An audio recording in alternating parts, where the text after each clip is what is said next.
Louvado e glorificado seja o nome de nosso Senhor e Salvador Jesus Cristo, a paz do Senhor para todos. Vamos fazer uma oração, depois um louvor e depois eu vou trazer uma palavra que o Senhor Jesus Cristo colocou em meu coração. Que o Senhor abençoe a todos, que a bênção do Senhor esteja sobre a vida de todos nós. Amantíssimo Deus e eterno Pai, é na tua presença, Senhor Jesus Cristo, que neste momento aqui estou em oração, apresentando o Brasil, te pedindo a tua bênção sobre o Estado brasileiro. Pai eterno e querido, te apresentando também, meu Senhor da glória, os países que estão em guerra, para que se haja um armistício. Meu Deus eterno, em teu nome, Senhor, te apresento os estados brasileiros, te peço a tua bênção. Eu te peço, meu Deus eterno, a tua misericórdia sobre os que estão enfermos, sobre aqueles que precisam de ajuda, sobre aqueles que precisam de um milagre, que perderam seus empregos, suas famílias, que estão com desgosto da vida, entristecidos e angustiados. Pai eterno e querido, eu te peço pelos lares, pelos casamentos, pela vida dos filhos, das crianças. Eu te peço a tua bênção, Pai, sobre o teu povo, Senhor Jesus, que a tua boa mão poderosa seja ao favor de todos, que a tua boa mão poderosa nos ajude, Pai eterno, a cada dia de nossa vida, que teu nome seja enaltecido e glorificado. Abençoa-nos, Senhor, toma-nos em tuas mãos, Pai. Ó meu Senhor da glória, porque é iminente a tua volta, e que o Senhor nos abençoe poderosamente e nos fortaleça para a glória do teu nome, em nome do Senhor Jesus. Amém. Que todos sejam abençoados. Vou aqui louvar ao Senhor com um dos meus hinos.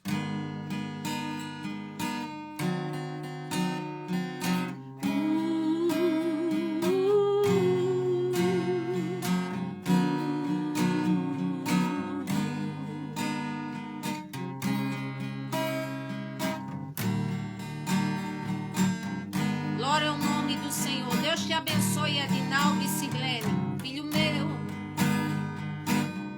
Não te esqueça dos meus ensinos. Sou teu Deus e falo contigo. Pelas minhas veredas te fiz andar. Filho meu, sê tu forte e corajoso, para teres cuidado em cumprir tudo quanto hoje te ordeno fazer. Não te mandei eu, sê tu forte e corajoso. Não temas, nem te espantes, eu sou teu Deus. Eu estou contigo, por onde quer que andares. Eu te remi para que fosses meu sim. Eu te escolhi para que fosses um servo meu, mas se recuares, eu de ti te quererei. Filho meu, quantas vezes a chorar, quantas vezes a perguntar, meu Deus, onde estás? Oh, eu estou aqui, sou a tua fortaleza, sou tua cidadela, sou quem peleja por ti. Eu estou contigo por onde quer que tu andares.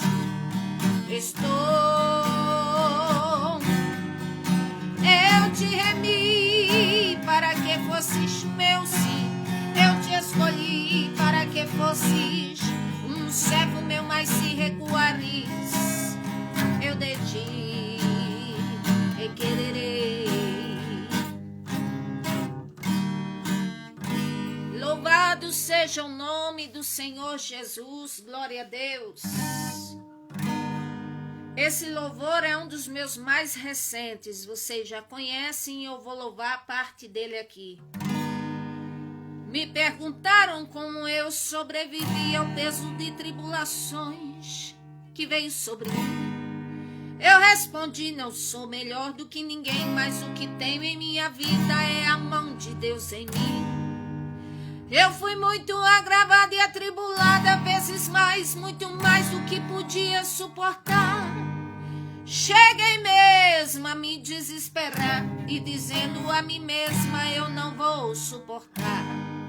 E Satanás tentou-me de inúmeras formas me derrubar, me humilhar e matar a minha fé. Mas a Bíblia prevalece e não mente. Como crente de Abraão, eu sou bendita pela fé. Sou valente, mas estou de pé. Estou de pé porque vivo pela fé. Estou de pé porque a graça me sustenta. O poderoso é na tua vida e te fez promessas. Estou de pé porque Jesus quer assim.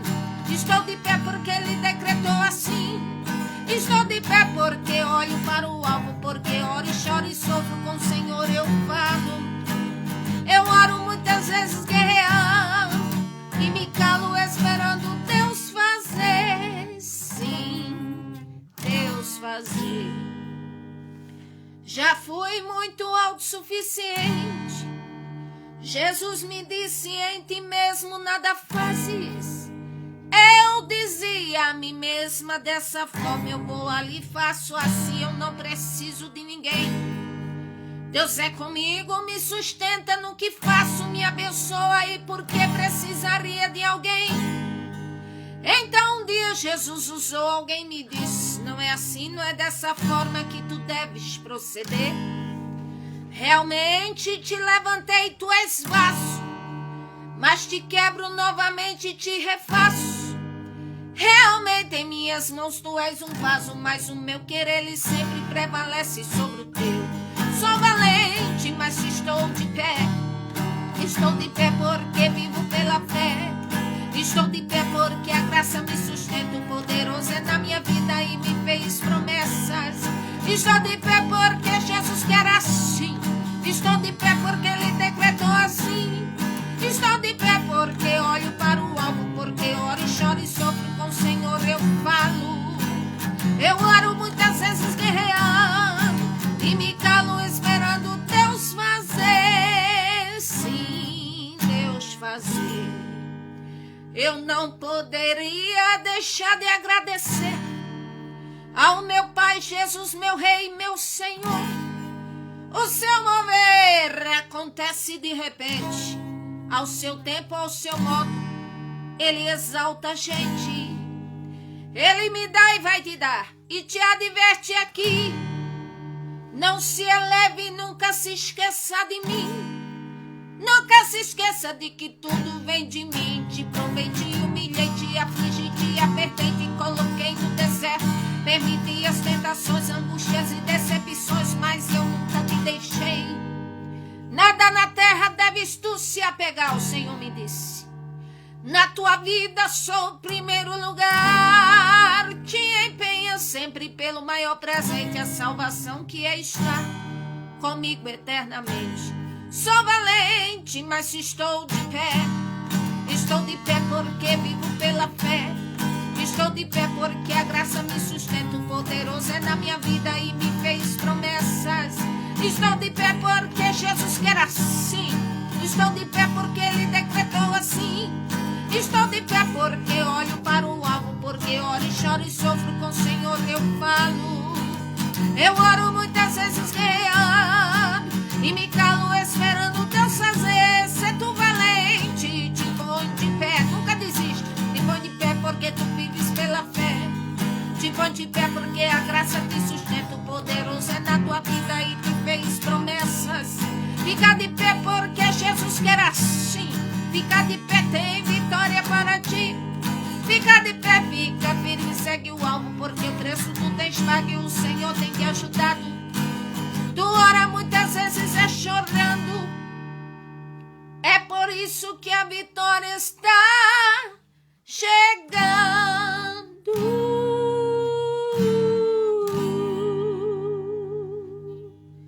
Glória ao nome do Senhor Jesus Cristo.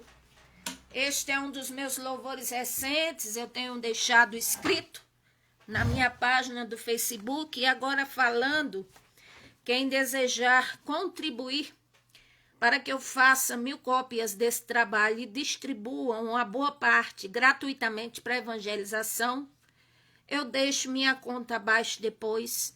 Quem for tocado pelo Senhor contribui, porque as plataformas digitais estão disponíveis, esses louvores. Mas acontece que nem todo mundo sabe mexer com as plataformas digitais. E no meu canal tem os louvores mais antigos, a coletânea dos melhores que eu fiz. Hoje eu vou falar na palavra do Senhor, onde o título é Ser Instruído no Bem, e ao praticarmos esse bem, fazemos o bem tanto a nós mesmos, como também vamos agradar ao Senhor nosso Deus. E para isso nós vamos fazer uma curta análise no livro de Tito, a carta de Paulo a Tito, e que aqui tem mensagens muito importantes e interessantes para a nossa vida, para o nosso aprendizado, para o nosso crescimento, para o nosso aperfeiçoamento como servos do Senhor, como cristãos ou como pessoas honradas que queremos ser. A carta do apóstolo Paulo a Tito, um gentio convertido, está escrito em Gálatas, capítulo 2, versículo 3. Um grego que passou a crer com todo o seu ser nas palavras de nosso Senhor e Salvador Jesus Cristo. E ele tornou-se bispo e supervisor da igreja numa pequena ilha grega chamada Creta. E esta é uma carta que o apóstolo Paulo, inspirado pelo Espírito Santo, escreveu para ele, para Tito, uma carta de alto teor, nós vemos aqui, de amor, de zelo e instrução, e que nos traz um aprendizado riquíssimo acerca de conduta para com a nossa vida. Vale a pena eu mencionar aqui que o nome Tito, em sua etimologia, tem 2 significados bem diferentes que vale a pena eu falar aqui. No latim significa honrado, respeitado. Agora no grego, que ele era grego, significa gigante pertencente aos gigantes. E isto me faz elaborar uma análise muito contundente aqui. Em épocas passadas, os judeus acreditavam que ao dar um nome a seus filhos, isso de qualquer forma influenciaria muito forte durante toda a vida deles. No caso dos nascentes. Mas, como vemos no caso de Jacó, o nome dele foi mudado e significava ele suplantou, e o Senhor mudou para Israel, que quer dizer campeão com Deus. E Jabes, que é o maior exemplo sobre isso, 1 Crônicas, capítulo 4, versículo 9 ao 10, a mãe dele, quando teve ele, disse assim, com dores dei à luz, então ele será chamado de Jabes, que significa sofrimento. Mas acontece que ele cresce, sabe o Deus o qual a sua nação servia, e ele por acaso foi bobo, mas de maneira nenhuma. Ele orou ao Senhor, pedindo ao Senhor prosperidade, pedindo ao Senhor bênção, pedindo ao Senhor paz, e o Senhor concedeu o pedido dele, o que implica dizer que a má influência no nome dele não teve nada a ver com a vida dele. Pois bem, fazendo uma comparação, se fosse a influência no nome de Tito fosse realmente ser dos gigantes, aqui eu aproveito e faço uma pausa para poder entrar na carta de Tito, lembrando de Golias, o gigante de Gate. E o que é que fazia Golias? Ele era grande, ele era poderoso, de minúsculo. Ele tinha uma fala ameaçadora que intimidou uma nação inteira, que foi a nação de Israel. Ele abriu a boca para xingar, para amaldiçoar, para desprezar. Ele fez isso muitas vezes com o exército de Israel e com Davi. É só ler 1 Samuel capítulo 17. E metaforando hoje, eu trago este comportamento de Golias e comparo com as ações de muitas pessoas hoje. Ou seja, Golias era um verdadeiro terrorista. E por que não dizer que muitos hoje são terroristas? Se não é de palavras, é de jeito de ser. Golias, ele apressou-se para trucidar Davi, para acabar com Davi. E quantos hoje quer trucidar os outros em palavras, matar a fé das pessoas, no Senhor Jesus Cristo, e que são verdadeiros incircuncisos de coração. Então, esta é a metáfora que eu trago no nome de Tito no grego. Agora, contudo, no latim, o nome de Tito significa honrado, e contudo, a oportunidade que o grego Tito teve de vida, ele em uma boa parte de sua vida ele soube aproveitar. Porque sua fé genuína e conversão ao nosso Senhor e Salvador Jesus Cristo fez com que Tito fosse um homem honrado no Senhor. E ele teve várias instruções oriundas do Espírito Santo do Senhor através do apóstolo Paulo, e que essas instruções foi para enriquecer a vida dele, a sua honradez. Tito, como servo de Deus honrado, ele teve uma tarefa que requeria excelência. E essa tarefa era ser bispo, que quer dizer um supervisor da igreja na ilha de Creta. E na epístola do apóstolo Paulo, observamos 4 verdades irrefutáveis que constroem uma conduta honrada na vida tanto de Tito como na vida de alguém. E a primeira verdade é a seguinte: é que qualquer pessoa, e principalmente um servo ou serva do Senhor, ou um líder que apregou a verdade, ou que é um desbravador, falador da verdade, e que vive também, sabe que para ser honesto, para ser honesta no Senhor, não é de qualquer maneira. E nós vamos ver aqui o que Paulo fala para Tito. Após a sua saudação, no capítulo 1, do versículo 1 ao 4, ele começa, dizendo aqui, versículo 5. Por esta causa te deixei em Creta, para que pusesses em boa ordem as coisas que ainda restam, e de cidade em cidade estabelecesses presbíteros, como já te mandei.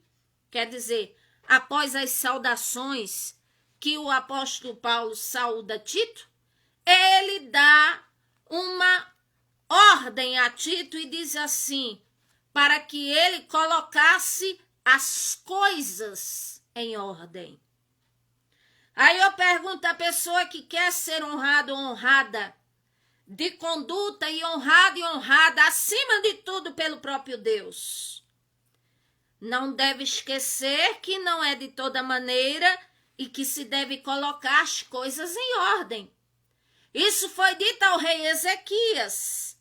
Quando o profeta Isaías foi visitar ele, disse assim, põe em ordem a tua casa, porque senão tu vai morrer e não vai viver. E ali o que é que ele fez? Ele orou ao Senhor, ele clamou, ele pediu a bênção do Senhor, a misericórdia, e o Senhor deu a ele mais 15 anos de vida. Agora, se ele consertou a casa ou não consertou, aí deixa minhas dúvidas, porque o filho dele, que era Manassés, não foi nada bonzinho. Porém, trazendo para nós hoje, colocar as coisas em ordem. Isso significa o quê? Colocar o quê em ordem? Muito simples.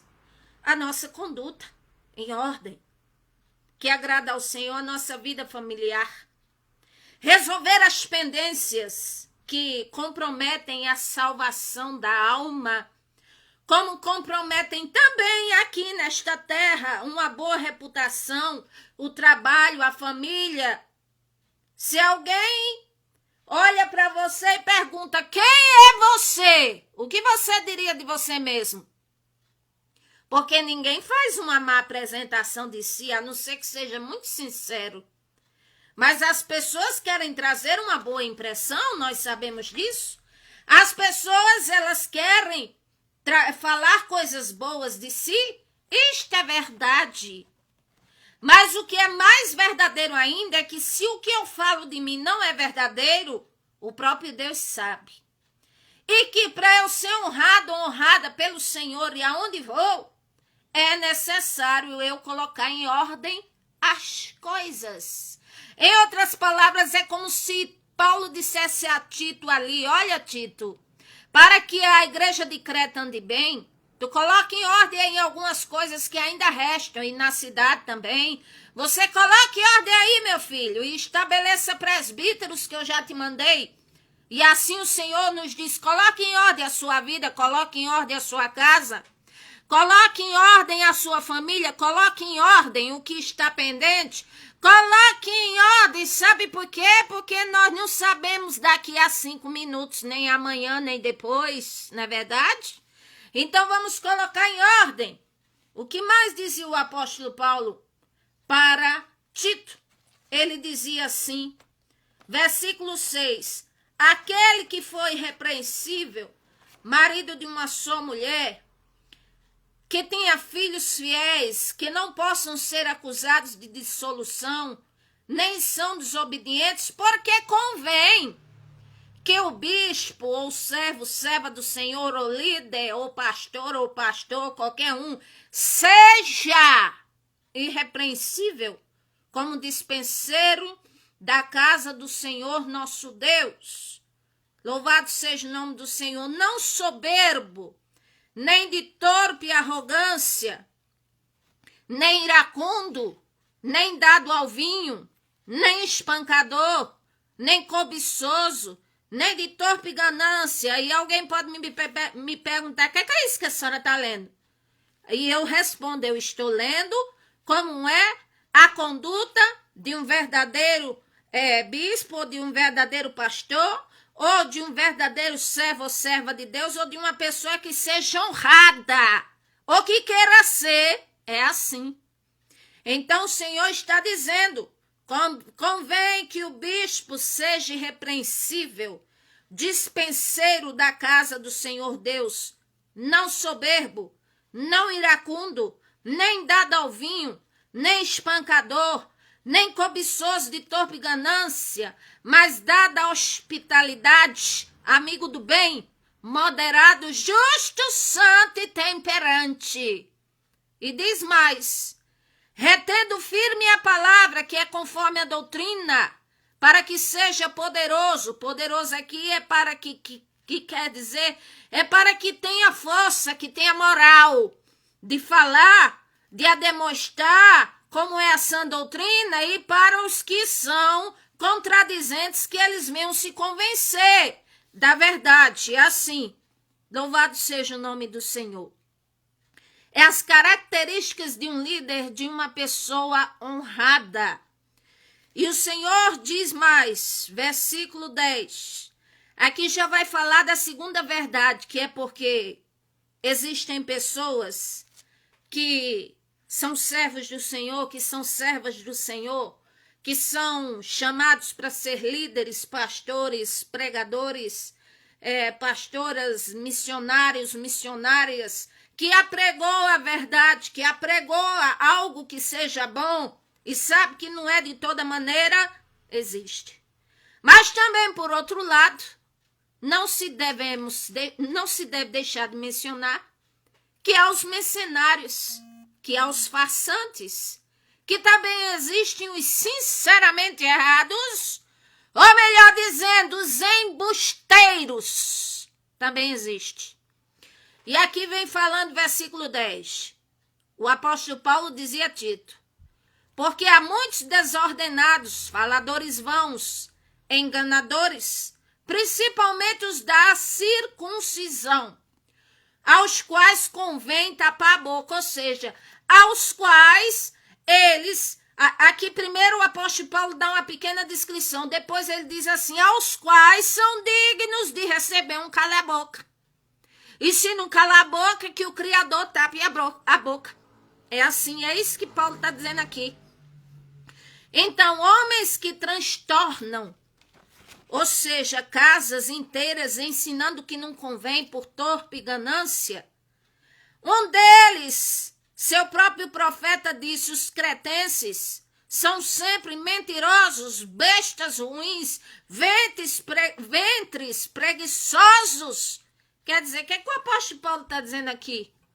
Que a fama dos cretenses, que eram os habitantes da ilha de Creta, não eram todos, mas muito tinha essa fama de ser bestas ruins, ventres preguiçosos, ou seja, de serem pessoas custosas, relutantes com a verdade, relutantes com a salvação, relutantes com a palavra do Senhor, relutantes com o próprio poder da fé, da graça do Senhor, da sua palavra, que era capaz de libertar e abençoar eles.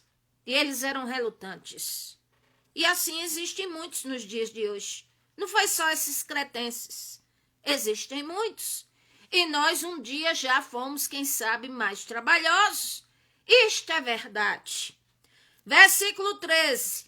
Este testemunho é verdadeiro, portanto, repreende-os severamente para que sejam sãos na fé. Ou seja, esses cretenses que é como hoje, como muitos mercenários farsantes, ou que são sinceramente errados, ou embusteiros. O Senhor dá vida, tempo e oportunidade para quê? Para que sejam repreendidos, e quando não são por outras pessoas, mas pelo próprio Deus, para que sejam sadios na fé. O Senhor não quer que uma pessoa tenha uma fé apenas para pedir a Ele, ou para querer mandar nele. Tem pessoas que querem mandar no Senhor e dizer, o Senhor é obrigado a me dar isso, porque eu faço isso. Não, o Senhor é obrigado a me dar aquilo. Vocês sabem que tem essa teologia que é da prosperidade. E aí, como diz, é uma fé não sadia. É uma fé que a pessoa pode até alcançar alguma coisa, mas dizer que agradou o Senhor, que vai ter a salvação, aí é como diz na minha terra, é outros 500, tá entendendo? É desse jeito. Versículo 14. É necessário nós não darmos ouvidos a estes tipos de pessoas, porque as mesmas coisas que estes cretenses faziam de serem relutantes contra o Senhor e seus mandamentos, assim estas pessoas fazem com o Senhor e por isso não é nem dignas, não são certas para serem ouvidas. Versículo 14, não dando ouvidos a fábulas judaicas, nem os mandamentos de homens que se desviam da verdade. Todas as coisas são puras para os puros, mas nada é puro para os contaminados e infiéis. Antes, o seu entendimento e a sua consciência, além de estarem contaminados, está cheio de malícia. É isso que quer dizer aqui o versículo 15. O versículo 16, confessam que conhecem ao Senhor Deus, mas negam-no com as obras, sendo abomináveis, desobedientes, reprovados, em toda boa obra são reprovados. Então era o quê? Embusteiros, farsantes. Judas, o meio-irmão biológico de Jesus Cristo em sua vida terrena, Judas escreveu na sua carta e disse aqui no versículo 4, acerca de um pouco mais de pessoas que relutam contra a vontade do Senhor, contra a palavra dele, e que fazem apregoar filosofias ou pensamentos distorcidos, errôneos, antibíblicos, contra a palavra do próprio Deus. Está escrito no capítulo, Judas, no versículo, vamos ler aqui, no versículo 14, ele diz assim, do 13, ondas impetuosas do mar são esses, que escumam as suas mesmas abominações, estrelas errantes, para as quais está eternamente reservada a negrura das trevas. E destes profetizou também Enoque, o sétimo depois de Adão, dizendo, eis que é vindo o Senhor com milhares de seus santos, para fazer juízo contra todos e condenar dentre eles todos os ímpios por todas as suas obras de impiedade que impiamente cometeram e por todas as duras palavras que os ímpios pecadores disseram contra ele, ou seja, contra o Senhor. Estes são murmuradores, queixosos da sua sorte, andando segundo suas próprias concupiscências, cuja boca diz coisas muito arrogantes, admirando as pessoas por causa do interesse, ou seja, ludibriando os incautos por causa de interesses.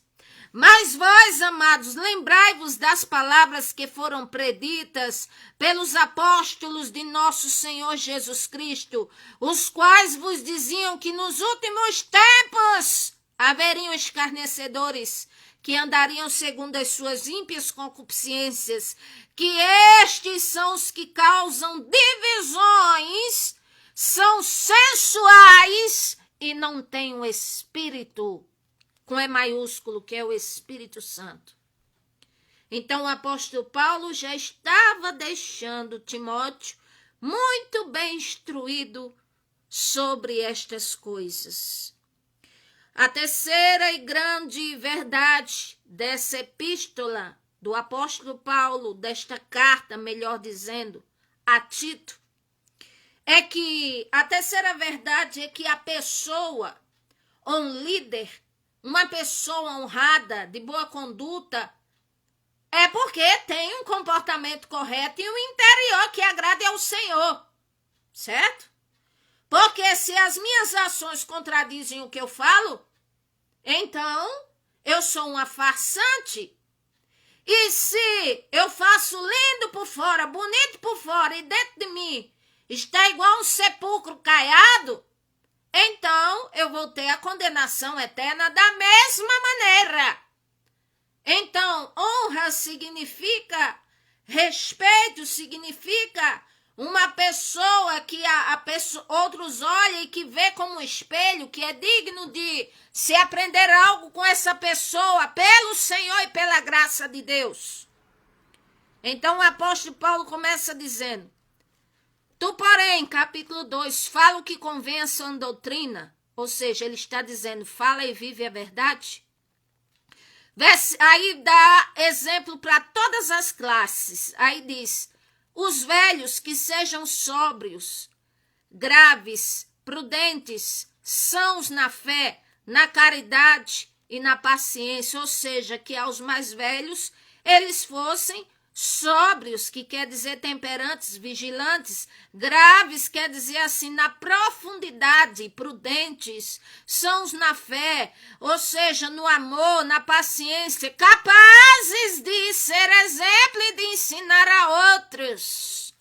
Aí diz aqui das mulheres, versículo 3, as mulheres idosas, semelhantemente, que sejam sérias no seu modo de viver, como convém às santas, não caluniadoras, não dada a muito vinho, mestras no bem. Porque tem mulher hoje que parece uma coisa assim desajustada. É desajustada, parece que tem um parafuso a menos no juízo. Aí vai, coloca casa a perder, trabalho a perder, vida a perder, comunhão com Deus a perder, salvação a perder, põe tudo a perder. E o Senhor está nos ensinando e nos advertindo, a todos nós. Aí fala mais com o quê? sobre as mulheres de mais idade, que ensine as mais novas a serem prudentes, a amarem seus maridos, a amarem seus filhos. Existe muita mãe, mulher desnaturada. Existe. Joga filho no lixo, joga filho em canavial, em qualquer lugar. Existe. Mulheres mais novas que parece que não tem um senso do que é certo, nem ama marido, nem filho, nem nada, e não tá nem aí, nem vai chegando e quer continuar vivendo a vida de solteira. Existe. Mas é claro que existe. O mundo tá cheio. Aqui diz também, a serem moderadas, castas, boas donas de casa, sujeitas a marido, a fim de que a palavra do Senhor não seja blasfemada. Eu não sei cozinhar, aprenda, minha filha. Eu não sei arrumar muito uma casa assim, arruma aos poucos. Eu não sei, sabe, eu não sei essas coisas assim de casa. Pra que casar, minha filha? Casar é isso aí, beleza? É o que é o casamento, para que a palavra do Senhor não venha a ser fraudulada através do mau exemplo que venhamos a dar. Aí aqui vai para os jovens, versículo 6, o apóstolo Paulo dizendo a Tito, exorta semelhantemente os jovens para serem moderados. Moderados o quê? Que tenha juízo, meu filho, ajuizado, equilibrado na vida, sabe? Que a gente sabe que tem muito jovem inteligente em certas áreas, mas imaturidade em muitas outras.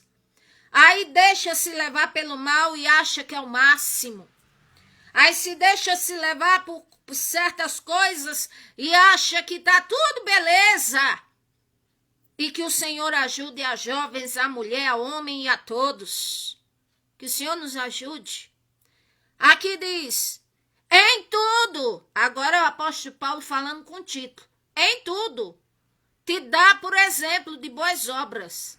Na doutrina, mostra incorrupção, gravidade, sinceridade, ou seja, quem quer ser honrado, honrada pelo Senhor, tanto em conduta como ter as bênçãos do Senhor, então aqui o Senhor está dizendo, em tudo procura ser um bom exemplo, na melhor maneira possível, no melhor sentido da palavra. Procure viver a palavra, procure ler, procure o bem para a sua vida.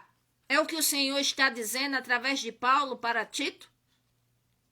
E aqui, versículo 8, linguagem sã e irrepreensível, para que o adversário se envergonhe, não tendo nenhum mal para dizer de vós. Para nós policiarmos a palavra, é claro. Para nós policiarmos o temperamento, isto é verdade. Para começar, daqui vos fala. Para nós policiarmos a conduta e tudo, é verdade. E eu não estou excluída de nada. Estou incluída. É assim, como todos nós. Aí aqui continua o apóstolo Paulo dando agora uma direção para Tito, para os servos. E diz, versículo 9. Exorta os servos que se sujeitem ao seu Senhor.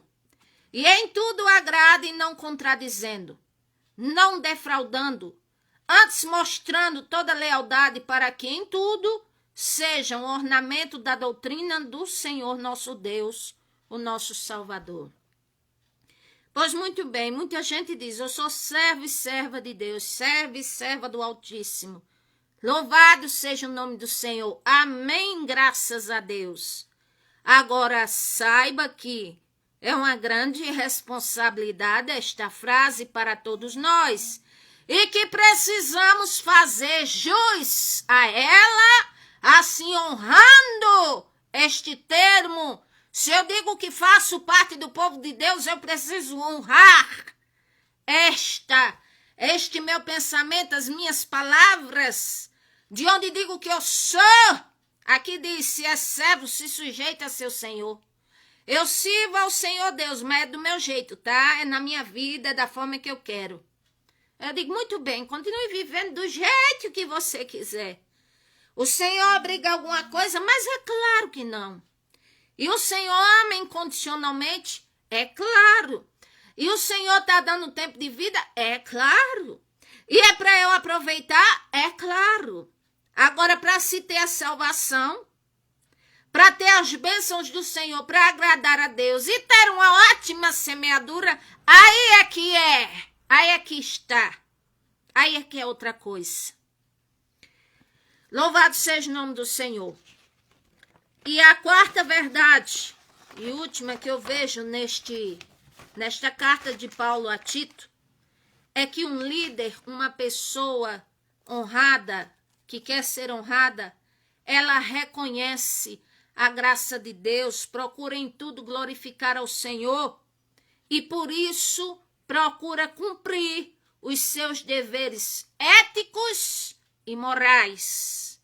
Agora, antes de eu falar aqui dos deveres éticos e morais, eu quero ler Colossenses, capítulo 3, versículo 16 e 17, está escrito: a palavra do Senhor Jesus Cristo habita em vós abundantemente, em toda sabedoria, ensinando-vos e ademoestando-vos uns aos outros, com salmos, hinos e cânticos espirituais, cantando ao Senhor com graça em vosso coração, e tudo o que fizerdes, seja em palavra, seja em ação, fazei tudo em nome do Senhor Jesus Cristo, dando graças a Deus Pai.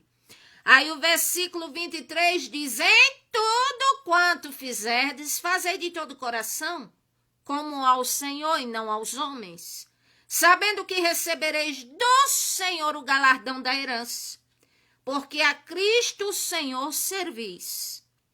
Mas quem fizer agravo, receberá o agravo que fizer, pois não há acepção de pessoas, mas há acepção de atitudes e de obras. Existe a boa plantação e a má plantação, a boa semeadura e a má semeadura. É assim que funciona a vida. Louvado seja o nome do Senhor. Para encerrar, deveres éticos e morais. Aqui o apóstolo Paulo fala para Tito, versículo 11 do capítulo 2.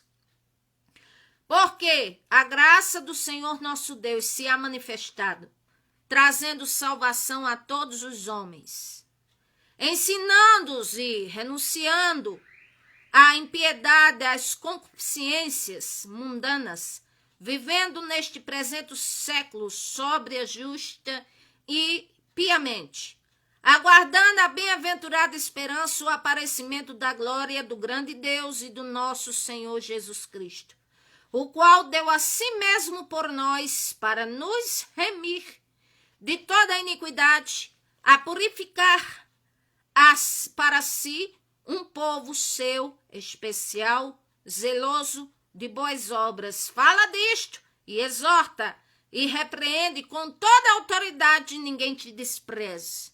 Então, quer saber de um dever ético, moral e espiritual?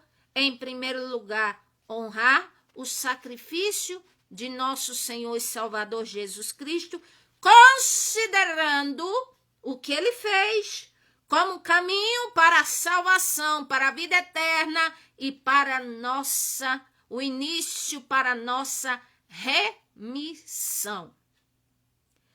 Eu considero o sacrifício do Senhor Jesus realmente. Ele sofreu muito, ele foi chicoteado, cuspiram nele, traíram ele, os discípulos traíram ele, transpassaram a lança. Realmente, ele sofreu muito. E aí eu digo a vocês que o Senhor Jesus Cristo não aceita e nem quer compaixão barata. E não é isso que ele está dizendo. E não é isso que eu estou querendo dizer. Eu estou querendo dizer que devemos honrar o sacrifício do Senhor Jesus Cristo, porque ele se desvencilhou de si mesmo, da sua glória, do seu esplendor, da sua natureza divinal no céu, e assim submeteu-se em forma de servo, assumiu forma humana, e assim deu a vida por nós, para que todo aquele que nele crê não pereça, mas tenha vida eterna. Evangelho de João 3,16. Então é uma coisa a se considerar profundamente e a se lembrar e a considerar e saber que é o caminho para o início da remissão. Crer que Ele é Senhor e fez isso para mim merecidamente. E não eu ter uma compaixão barata sobre isso. Segundo ponto, eu falo de deveres éticos e morais. Capítulo 3, versículo 1. Admoesta-os que se sujeitem a principados e potestades e lhes obedeçam e estejam preparados para todas boas obras. Principados e potestades aqui não é do mal nem das hostes celestiais da maldade, mas significa aqueles que estão no poder, no governo, assim que, como diz, se pedem ou decretam coisas que não são contra a palavra do Senhor e que são sensatas, então se deve assim obedecer e respeitar. É assim, para que sejamos preparados para toda boa obra. Versículo 2, que a ninguém infame, nem sejam contenciosos, mas modestos, mostrando toda mansidão para todos os homens. Então, o que é que está querendo dizer aqui? Que nós devemos ter uma conduta de não ser contencioso. Ser contencioso significa uma pessoa que quer ter razão em tudo, uma pessoa que quer brigar e ser o dono da razão, e que chega até um baixo nível de um barraco para os outros calar a boca e dizer, não, vamos aceitar a verdade dela. E o povo de Deus não é assim, não precisa disso. Aqui diz, sejamos modestos. Precisamos mostrar com mansidão para com todos os homens. É verdade? Porque também nós éramos, noutro tempo, insensatos, desobedientes, extraviados, servindo a várias concupiscências e deleites, vivendo em malícia e inveja, odiosos, odiando-vos uns aos outros. É verdade, aí eu digo a você, evitemos suscitar questões loucas, nocivas, perversas e vãs. E, se no caso pararmos de fazer o mal para fazer o bem, glória a Deus. E se é para se lembrar de quem era e que graças a Deus hoje não é mais, então é só para se lembrar para que não volte a ser. Certo? Versículo 4. Mas quando apareceu a benignidade e caridade de Deus, nosso Salvador, para com os homens, não pelas obras de justiça que houvéssemos feito, mas segundo a sua misericórdia nos salvou, pela lavagem da regeneração e da renovação do Espírito Santo. Então, aquele que honra, respeita e reconhece o sacrifício do Senhor Jesus como Senhor e Salvador de sua vida, como aquele que é poderoso para mudar a história, como aquele que é o único e soberano Senhor, então este é regenerado, ou seja, tem a vida transformada, é como se fosse um nascido de novo e é renovado pelo Espírito Santo, quantas vezes for necessário. Versículo 6, que abundantemente ele derramou sobre nós, por Jesus Cristo, nosso Salvador, para que, sendo justificados pela sua graça, sejamos herdeiros, segundo a esperança da vida eterna. Fiel é esta palavra. E isto quero que deveras afirmes, para que os que creem no Senhor nosso Deus procurem aplicar-se às boas obras. Estas coisas são boas e proveitosas aos homens, ou seja, procura fazer o que é bom, o que é justo, o que é amável, o que é de boa fama, começa a pensar e praticar na graça do Senhor e pela vontade do Senhor. Não entre em questão louca, nem genealogias ou contendas, e nos debates acerca da lei, porque são coisas inúteis e vãs. E ao homem herege, depois de uma outra demonstração, evita-o, sabendo que esse tal está pervertido e peca, estando já em si mesmo condenado. É o que a Bíblia diz, não eu. E para finalizar, minha conclusão. Assim como o apóstolo Paulo disse a Tito, aqui no versículo 13, que quando ele fosse ter, que ele tivesse muito zelo pelo doutor Zenas e pelo doutor Apolo, eram doutores da lei, da palavra do Senhor, e que nada faltasse para eles, então assim eu desejo que a graça do Senhor nosso Deus alcance sua vida, abra a mente dos que precisam reconhecer o Senhor e que não nos falte nada. Em nome do Senhor Jesus, que o Senhor nos abençoe em tudo. Amém e graças a Deus. Até aqui a palavra de Deus. Glória a Deus.